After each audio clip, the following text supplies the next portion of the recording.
Hey everybody, it's Courtney. Today I'm going to be creating an almost one layer card with the Christmas Squad stamp set by Simon Says Stamp. And I have a piece of Nina Desert Storm cardstock here, and this is cut down to just slightly smaller than an A2 size card base. And I'm just taking my T-square ruler here to draw a straight line just to give myself a guide as to where I need to stamp. And I also marked the center of the card panel just for placement reasons. So I'm going to start by stamping my little Santa with blackout ink by Ink on 3 towards the center, but a little bit off to the left. And I'm also stamping him on a piece of Simon Says Stamp masking paper. And I'll go ahead and fussy cut him out. And I didn't fussy cut the entire thing. I'm not doing any kind of ink blending in the background. This is just so that I don't stamp over each image. Next, I stamped Mrs. Claus and did the same thing, again, just cutting out some of that mask. And then I'll stamp the two little critters that are part of the stamp set. I'll stamp the cat off to the right and the dog off to the left, and I didn't bother to mask these. This is the only stamping I'm doing as far as the images go. I'm going to go ahead and remove my masks, and I'm going to be coloring these with my Polychromos, which I'm still fairly new at. So I don't get as much contrast with these as I do with my Copics, and that's primarily because I'm not overly comfortable with them. So we're going to start off with Santa's beard here, and I'm using some cool grays, and this is the Cool Gray 1. And with a very light hand, I'm going over the entire area, and I'm barely touching the paper here. Next, I'll go in with the number 3, and I'm just adding some shading underneath his little hat and underneath his nose and underneath his mustache, where his mustache is kind of laying over the rest of his beard. Then I'll take the number 2 Cool Gray, and they actually call it Cold Gray, but I'm just extending that number 3 out a little bit further. I'm going directly over it, again with a very light hand, and just going down a little bit further. My cats are running around, so I don't know whether you can hear that or not. Next, I'll go back in with the Cold Gray number 1, and I'm going to cover up the entire area again, making sure that I'm blending those areas out. Now, the more you go over the same area, the smoother it will be. So it's okay, as long as you're using a light hand, you can go back in and add more shading if needed, as long as you don't press too hard. Next, I'm going to move on to Mrs. Claus's hair, and I'm again going to cover the entire thing with a very light hand with the Cold Gray number 1. And here I wanted to add a little bit of texture. So I'm going to use the same 3 pencils as I used for his beard, but this time I'm doing little flick marks where the darkest areas of her hair would be. And that's basically where her sections of hair are kind of hanging over another section of hair, or where it would be parted, I guess. And also where it's kind of laying behind Santa. I'll extend those flicks out a little bit further, directly going over the initial flicks that we had created with the number 3, with the number 2, and then finally going back in with the number 1. And I'm not flicking anything here. I'm just going to go over the entire thing. Again, start off with a light hand. If you're happy with the blending, then you can kind of press a little bit more firm to make sure that you get that area nice and smooth. Once their hair and their beard is done, I'm going to move on to their skin tones. Now, I kind of struggled with this a little bit. I've never actually colored skin tones with my pencils before. So I'm starting off with the light flesh color, and I'm covering up the entire area. Next, just for the darkest areas, which will be underneath Santa's little hat there, I am using the burnt ochre, and I'm just adding a little bit of shading with that, and a little bit off to the sides of his face as well, blending that out a little bit further with the medium flesh, and then going back in with the light flesh. Now this looks super pink right now, but that's pretty much because we don't have anything but white down at this point. It's going to look a little bit off until you have the rest of the images colored. The same thing if you're coloring with Copics. If you start off with your skin tones, they're going to look a lot different than what they'll look like once you're completed with your entire card. Once I was happy with that, I did go ahead and color Mrs. Claus's face the same way. I did put a little bit of color on her cheeks with the medium flesh color, and with a heavy hand, just put little circles on her little cheeks. That way that wouldn't really blend out too much. But overall colored her little face the same way as Santa's. Next, I'll move on to this little cat off to the right, and I'm going to be using my cool or cold gray pencils again, but going a little bit darker this time. So this is the number 3, I believe. No, this is the number 4. And again, just going over the entire area with a very light hand. And this is where I realized I forgot to erase that pencil line that we had started with. So I wanted to make sure that that was erased before I did the rest of my coloring. Next, I'll go in with the number 6, and I'm just adding some shading underneath his little hat and on the base of his ears where they're kind of tucked behind his Santa hat. And then off to the left, because this little guy is kind of behind Mrs. Claus, so that would cast a shadow underneath the little ribbon around his neck and where his legs are kind of overlapping each other, and then just on the very base of his tail. Next, I'll go in with the number 5, basically doing the same thing here, going over that same area and extending that out a little bit further with a very light hand. Remember that you can always go back in and add more. You can't really take it away once you've applied too much pressure. Once I was happy with my shading on that, I went back to the number 4 and covered up that entire area. I did end up going back in and adding a little bit of my darker colors, especially off to the left-hand side of his little face, just to get a little bit more contrast. I find that I'm not getting as much contrast as I do with my alcohol markers. It could be just because I'm kind of a beginner when it comes to the colored pencils, and I'm a little nervous to get too much contrast. I am just using 3 color blends here, when typically with my Copics, I try to stick to 4. In time, I'm sure I'll get a little bit more comfortable with them. But once my little cat was complete, I did add a little bit of pink to his little nose. And to be honest with you, I don't know what pink this was. I kind of just grabbed one. I obviously didn't do any shading to his nose. I just colored that in solid. And next we'll move on to the little dog, and I wanted to color him brown. So I am starting off with my lightest color, which is the raw umber. And again, covering up the entire area with a very light hand. Now he's got spots on his back, and for now, I'm just ignoring those. I'm going to go back in later once the coloring is complete and kind of add some detail to different areas within the card. So I'm not really too concerned about coloring directly over that right now. Now there is a little part underneath his little collar that I'm not even sure what it is. It's like a straight line that connects to his front leg there. So I just colored over it just because I'm not 100% sure what it was. So for my darkest color, this is the walnut brown, and I'm just putting some shading underneath his little Santa hat and where his ears are kind of laying over his face.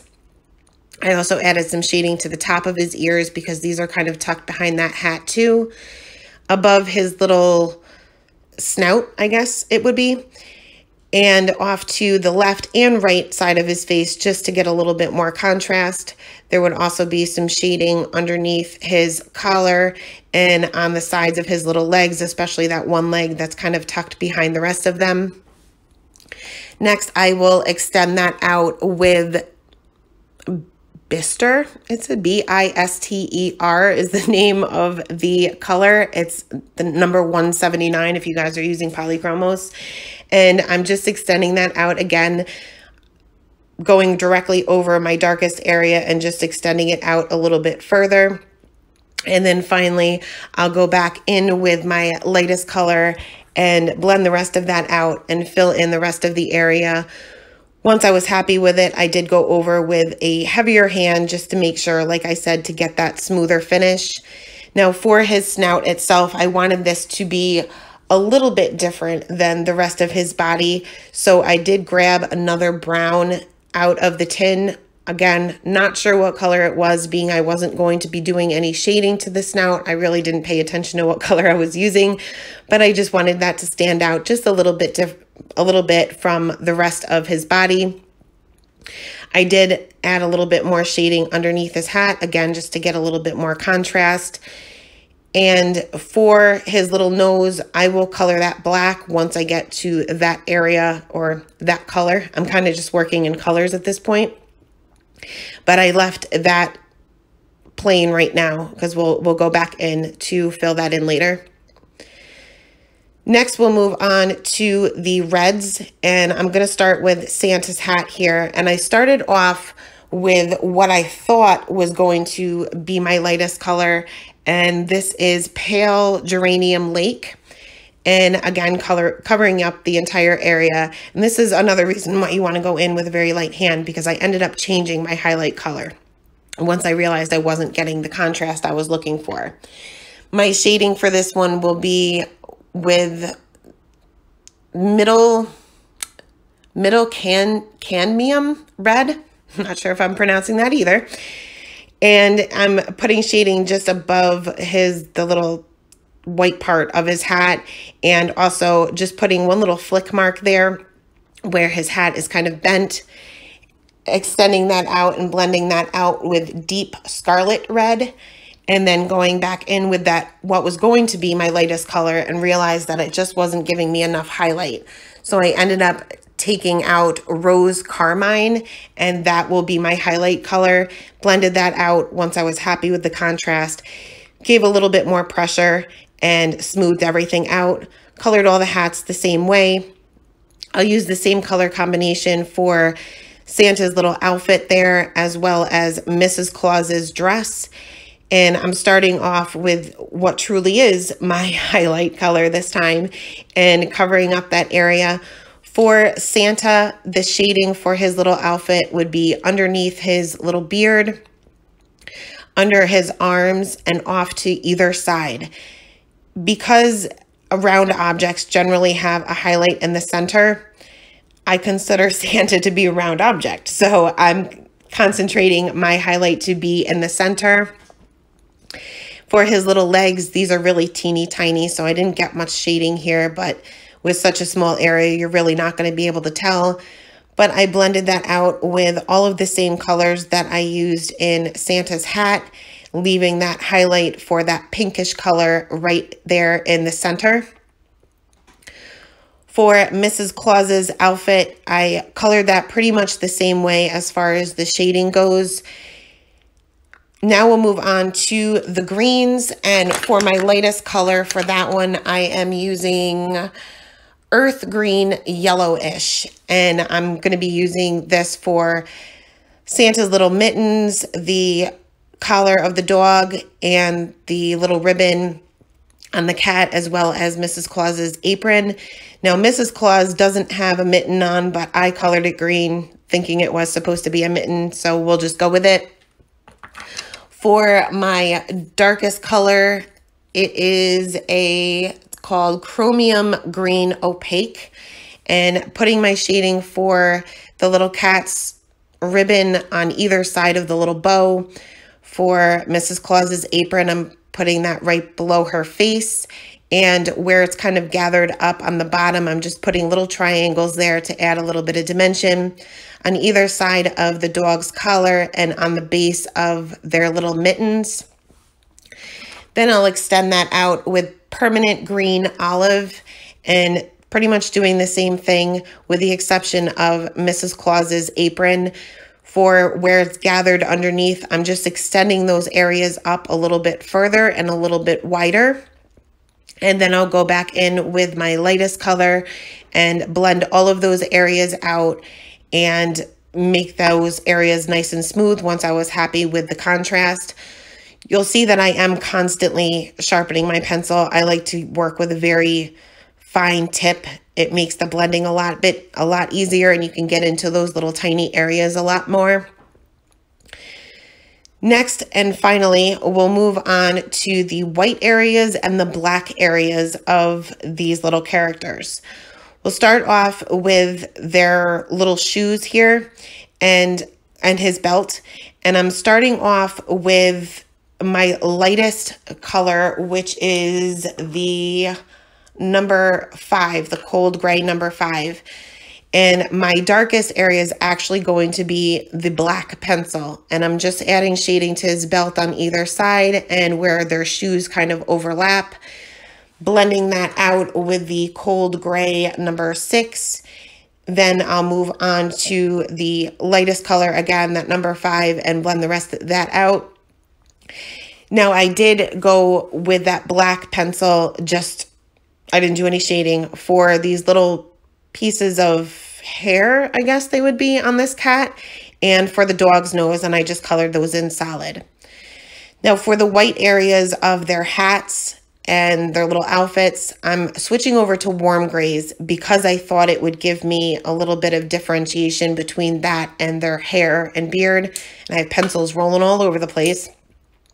So I'm using the warm gray 1, 2, and 3, and I'm doing my shading the same way as I did their hair.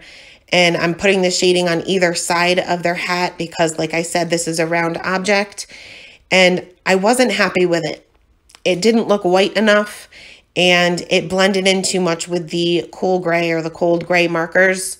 So I ended up taking out my white pencil, and that ended up being my highlight.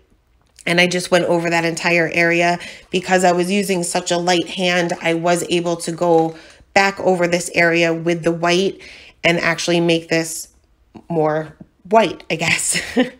So I colored their bases of their hats and the little pom-poms on their hats the same way, using the same color combinations with the warm grays and the white pencil. For the little dog's collar and the belt buckle, I just went in with, what is this? It's light yellow ochre, and I just, again, color that in solid, as well as Mrs. Claus's little earring there. Once the coloring was done, I did trim off a little bit off to the left there, just because even though I had that pencil mark for the center of my card panel, it didn't look centered to me. So I did take a little bit off, and I want this to appear layered, but I don't want a whole lot of bulkiness. I'm going to be sending out a ton of Christmas cards. I want to eliminate as much bulk as possible. So what I'm doing here is I'm taking my T-square ruler and my black Copic marker, and I'm just drawing a straight line on either edge of the card panel. Now you will want to make sure that you wipe off your ruler each time with, I just use an alcohol pad because this can smear if you kind of move it around too much on your card panel. This doesn't look like much now, but once we get it onto a card base, it will appear that we layered this onto a black panel of cardstock. Next, for my sentiment, I'm going to take a scrap piece of black cardstock and treat this with my anti-static tool. I'm going to be stamping my image with a Versamark ink, sprinkling on some white embossing powder, and I'll go ahead and heat set that. And I cut this down to a pretty teeny tiny strip. This is a pretty teeny tiny sentiment. So if you do have detailed embossing powder, this is probably better to use. I didn't use the detailed embossing powder. I didn't have a problem, but the words are kind of tiny, so you may run into a problem there. So I popped this up with my Scotch foam tape right underneath my little characters, and I added in their eyes. That sounds kind of weird, but I took a EK Success journaling pen, and because we color directly over their little eyes, I wanted to blacken those up a little bit. So I just went directly over the image itself and darkened those areas up. I also added some white gel pen details to their hats, and I added those spots back into the dog's back. I popped this, or I adhered this with my Tombow Mono multi-glue flat onto an A2 size card base, which is also the Nina Desert Storm. And that is it for this one, guys. Thanks so much for stopping by, and have a great day. Bye.